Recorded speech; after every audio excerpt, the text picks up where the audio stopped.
but they will fundamentally impact what you feel physically and mentally in your body. And this is why I say when you change how you think, you will change your life. Because if you change from constantly defaulting to the negative and feeling affronted and feeling like your friends are judging you and feeling this and feeling that and feeling the other thing, just because that's what you're used to telling yourself.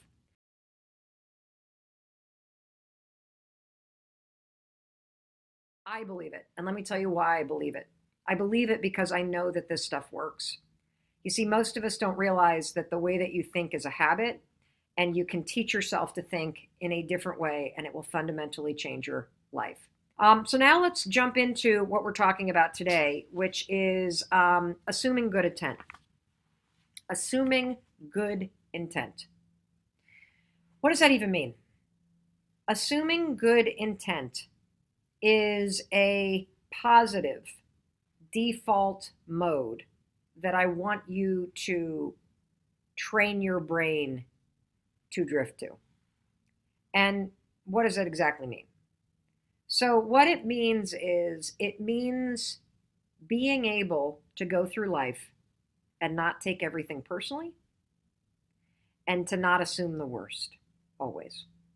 So I can give you some really good examples of this. Have you ever been in traffic and somebody just either cuts you off or they inch up the side as everybody's merging for construction? So you're merging for a construction lane being down, and somebody comes up the side and cuts in. And you immediately are like, oh, this always happens to me. I'm always in the wrong line. Oh, what a jerk. So immediately it's personal, and immediately you assume something terrible. What if you had the ability when those sort of small injustices happen to not default to doom and gloom, but to actually go, gosh, I hope everything's okay with that person. To not constantly assume the worst about humanity. Because I'm going to tell you something. This is why this is so powerful. The person who cut you off in traffic, they've already cut you off. What you think about what happened no longer impacts them. It only impacts you.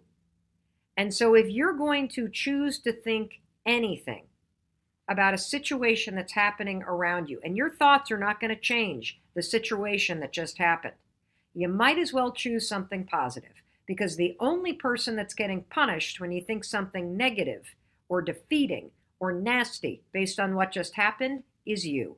You're the one that just thought the poison, so you're the one that's going to feel it. And now this person's ahead of you in line, and maybe they have an emergency. Maybe they're panic-stricken about driving. Maybe they're late for their very first day at work, and they've been warned that this is something that their boss gets like crazy about. You don't know. Maybe their kid is crying in the back seat, and it's a new mom, and she's frazzled. Think something positive that has nothing to do with you, because when you assume good intent, they didn't mean to cut me off. They didn't mean a personal affront. You now are left with a positive state of mind instead of being left being angry and upset about it. Like, here's another example. This is the one that you're going to encounter the most in your life. You send a text. I actually did this today. I sent somebody a text, and I said something that was a little bit like, let me just put it directly. And then I said a particular line that was kind of black and white. And it could be read one way, could be read the other way. But I haven't heard from this person now in about 3 hours. And so, of course, what is my mind? What is my default mode drifting to? Oh my God, they read it the wrong way. Oh my gosh, they don't know how to respond to this. Oh my gosh, they're upset with me. Oh my gosh, I offended them. Now, is any of that true? I have no idea. I just made it up. I don't actually have any facts other than I sent a text. 3 hours have gone by. I have not heard back. That's all that I've heard. That's it. That's it. Everything else that I choose, notice the word choose, to think about, I am making up. And so if you're going to make up something about the fact that your friend hasn't texted you back and it's been 3 hours, why not assume good intent? They got pulled into a meeting. They are like me and they have ADD, so they read it and they meant to reply and then they forgot. That's always the reason why I'm not replying. They read it and they understood exactly what I meant. And there was no need for a reply.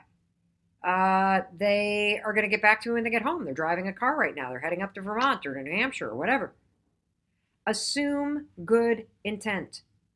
And the reason why you want to train yourself to do this is because your thoughts will not impact what's actually going on in the physical world, but they will fundamentally impact what you feel physically and mentally in your body.